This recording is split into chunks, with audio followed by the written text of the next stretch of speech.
मनीषी लोकांची कल्पना आहे, ऋषी मुनींची कल्पना आहे. समृद्ध झाले पाहिजे. परंतु दुर्बुद्धी काय आहे की याचा आधार मानणे हे दुर्बुद्धी. अथवा आपण काम केल्यानंतर लक्ष्मी मिळते ही गोष्ट खरी आहे. जहां भाग्य से कर्म बदलते श्रमनिष्ठा कल्याणी है.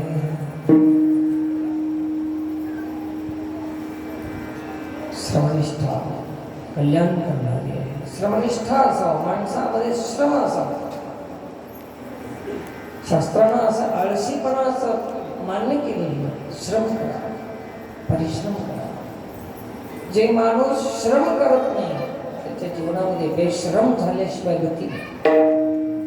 त्याला बेश्रम व्हावं लागतं. काम करा, रिकामी नाही, श्रम करा. काय बेश्रम जिंदगी. आता श्रम नावाचं राहिलंच नाही, सगळं आयतच असतं. मी नेहमी सांगत असतो, जगायचं सरकारच्या जीवावर आयतच देणारी सरकार असावं, काम लावणारी सरकार. हाताला काम लावलं, ते हात पवित्र आहेत की ज्याच्या हाताला काम आहे, ते हात पवित्र आहेत. श्रम करा, बेश्रम जिंदगी नको. सर्वांनाच कळालं की ज्याच्यामध्ये श्रम नाही तेच धंदा केला पाहिजे. सगळ्यात चांगला धंदा तर महाराजकीचा.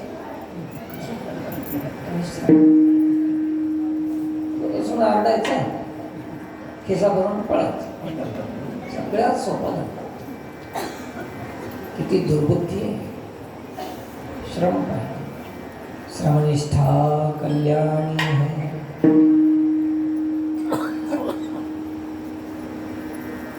एक रामायणामध्ये एक असं एक अर्थ आहे, एक विषय आलेला आहे की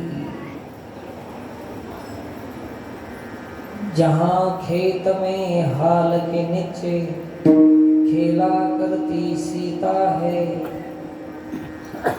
जहाँ कर्म से भाग्य बदलते श्रमनिष्ठा कल्याणी. असे गीत आहे, देशभक्ती गीत आहे.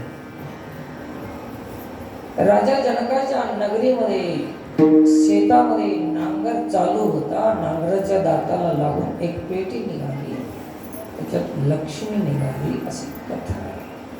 कशाने निघते लक्ष्मी? नांगरानं निघाली, अर्थात मेहनत केली, श्रम केला, फुकट नाही. आणि आपल्याकडे असलेली लक्ष्मी श्रम करून आलेली लक्ष्मी असेल तर ते कल्याणकारी. आणि असं जर कमावली असेल तर ते आपला विनाश केल्याशिवाय ते दुर्बुद्धी.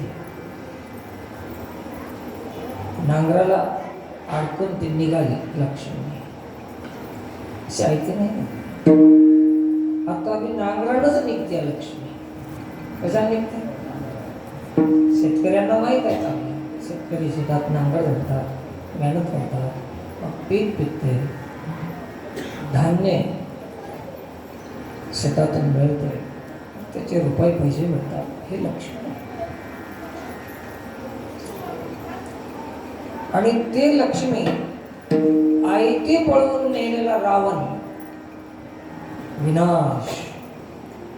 आणि ज्याने मेहनत करून काढली जनकानं विकास. दोन भाग जरा ध्यानात ठेवा. तेच लक्ष्मी एका बाजूला विकास करते आणि एका बाजूला विनाश करते. कोण्या बाजूला विनाश करते? त्याने आयते पळवून नेले. तुमचं आमचं लक्ष काय? पैसे कसे मिळावं आपल्याला? मेहनत करून की आयते? मग आपली परंपरा कोणती? जनकाची की रावणाची? सांगा नाही. तुम्हाला काय वाटते? सरकार आपल्याला आयतं पोसावं, कोणती परंपरा आहे? जनकाची आहे का? नांगर धरून लक्ष्मी काढावं, काय ते पळून न्यावं रावणासारखी. एक बाजू आहे विकास आणि एक बाजू आहे विनाश. लक्ष्मी तर दोन्हीकडे होते. मायबाप विचार करा.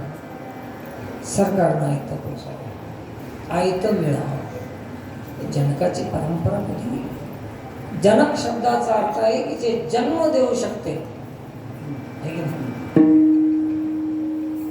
जे जन्म देते, श्रम करते, जे निष्पन्न करण्याची शक्ती ज्याच्यामध्ये आहे त्याचं नाव जनक.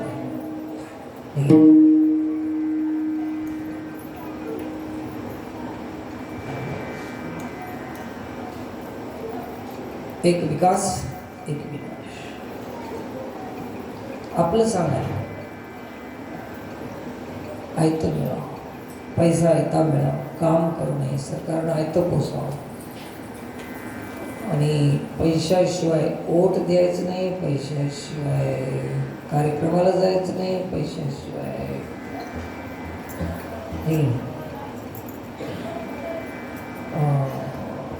सोयरिकीला बसलं तर कोणाच्या जीवावर लग्न करायला जातात? आयतं पाहिजे. जागिरी आहे का बापाची?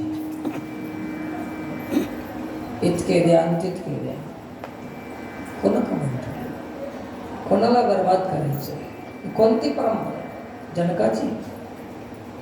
आयती लक्ष्मी नेणारा कोण?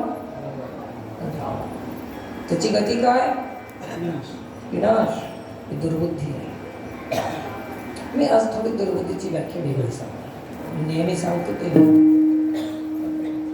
आयतं जे आहे ते दुर्बुद्धी आहे. आयतं खाण्याची बुद्धी म्हणजेच दुर्बुद्धी आहे. मेहनत करून खावं हे सद्बुद्धी आहे. विनाश नक्कीच होणार.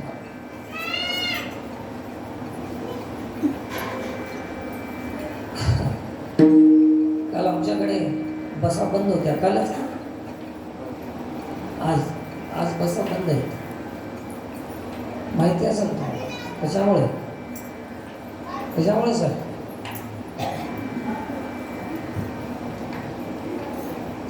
महिलांना तिकीटच नाही आमच्याकडे. फुकट गेलं डबकं बसलं त्याचं आपलाच खजाना रिकामा होऊन गेला.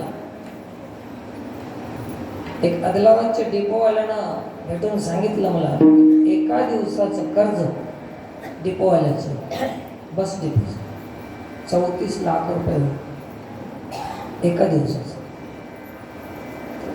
तर असे किती डिपो असतील जिल्ह्यामध्ये? किती करोड कर्ज असेल बसचं?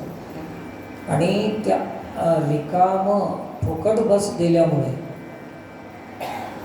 बाया जर निघाल्या घराच्या बाहेर, अरे चान्सच नाही गड्याला म्हणायचं.